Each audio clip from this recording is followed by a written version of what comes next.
Good evening! Welcome to Pollock Pictures and the Man in the Hat talk on harnesses. I'm not covered in mud. Isn't that amazing? So, what sort of harness should you buy for your dog when it goes out with the dog walker for the first time? Really good question. Really common question. Now, this is a really common type of harness. Even more common than the question. So, the harness fits on the dog like this. The head's here, tail's up here somewhere, wagging hopefully. Arms, we're going to call them arms. They're the front legs. Arms through here. Now, because this harness has no rigidity and not a great amount of length to that, and it has no rigidity, this is a chest plate. There's no rigidity to the chest plate whatsoever. A dog, if it's nervous of a new situation, such as going out with a dog walker, is very capable of pulling backwards. And you can see with this harness already, as you pull backwards, it peels off. There is no difference to this than a t-shirt. And although, yes, you have arms and they are in a fixed position and the t-shirt is designed to sit on the arms, just like this is designed to sit on the dog, chest plate, armholes, you can see it. You're able to take your t-shirt on and off by effectively reversing. If you leant down and someone held onto your t-shirt and you pulled backwards, what would happen? Well, this would happen, and boom, you're out the t-shirt. Same as dogs, they're out the harness, just like that. Those harnesses take very little to remove. We're going to move on to one of the more popular brands of harnesses. You see these harnesses a lot. I'm not going to say the name. I don't want to badmouth the harnesses, but tell me the difference between that harness and that harness. This is a fixed position, yes, definitely, but in general, I mean, there's no chest plate here. How hard is it to reverse out of that? It just comes off, just like that.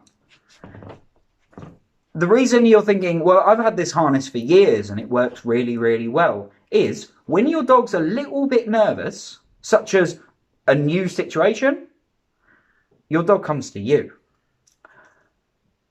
When your dog is out with a dog walker for the first few times, there is no guarantee they are going to run to the closest human who is surrounded by several other dogs.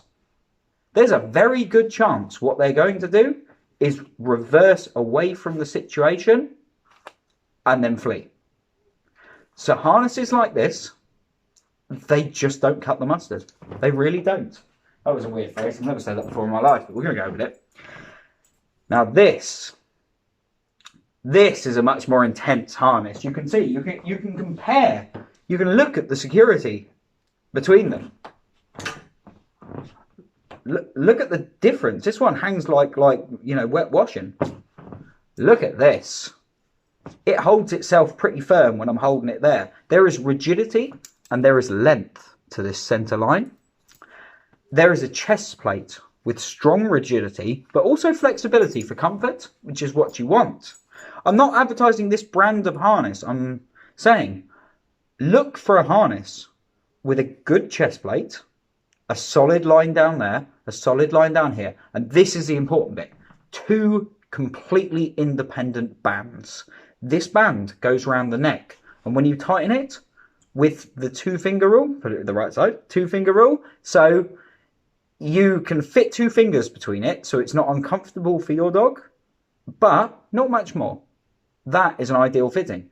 And when you fit that, wrong side again, when you fit that to the chest, this goes around the chest, legs go through here, arms go through here, this goes around the neck, you can see how this harness, if I take up the slack, you can see it will not want to go. That was a bad example. If I actually take up the slack properly, this harness is going to be locked in place. And I see this happen. Sometimes dogs reverse, and I see that movement there. I see that, and then they lock steadfast, and they do not move from that situation. Like they get to there and they stop because it's properly fitted round the chest, properly fitted round the neck, with a rigid line that's a decent length between there, and a decent chest plate with a decent line to the bottom. They're not underpants. We all take our t-shirts off every day. Don't buy a t-shirt harness. We all take our underwear off every day. I call this an underpants style harness because like it's got a couple of holes. It's like your underwear. Don't buy an underpants style harness.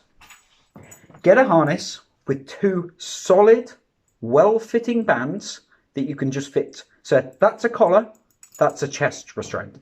Now, I hate the word restraint, but for the safety of your own dog, on occasion, your dog walker may need to know that that harness is not easily removable. And that's it. That's Pollock Pooches from the man in the hat, not covered in mud, talk on harnesses for today. I hope that really helped you as you're going out shopping for harnesses. I hope it helps you for what to look for. A solid collar, a solid chest band, a solid chest plate, and a good distance between the collar and the chest band itself, with rigidity. Thank you very much. Have a lovely evening. From Pollock Booches, from Poppy, who is currently asleep because we're having a great day out, and from the man in the hat, I'll see you later. Bye-bye.